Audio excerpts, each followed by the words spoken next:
তো সেই জন্য মাছটা পরিষ্কার করে ধুয়ে নিয়েছি। তারপরে এই যে লবণ জল দিয়ে মাছটাকে ভিজিয়ে রেখেছি কিছুক্ষণ, যাতে মাছের ভিতরে লবণগুলো ভালো করে ঢুকতে পারে। এই যে তারপর দেখো আমি দইটা ফাটিয়ে নিয়েছি, আর এই যে একটা পেস্ট বানিয়ে নিয়েছি। এতে দেওয়া আছে সর্ষে আর পোস্ত, কাঁচা লঙ্কা, এগুলো দিয়ে ভালো করে পেস্ট করে নিতে হবে। গোটা গোটা থাকলে ভালো লাগবে না।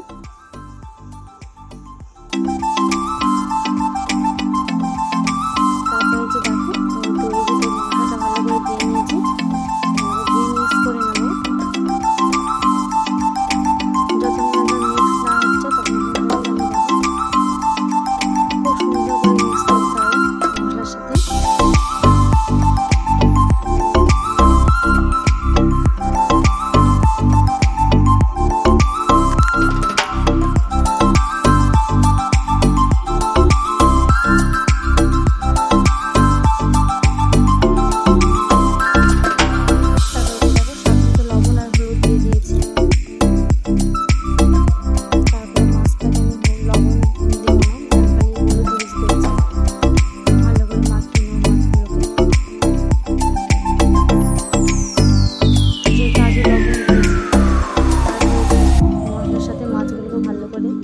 মাখিয়ে ওর থেকে কাঁচা লঙ্কা, স্বাদ মতো কাঁচা লঙ্কা দেবে, আর একটু সর্ষের তেল দিয়ে দিয়েছি এখানে একটু।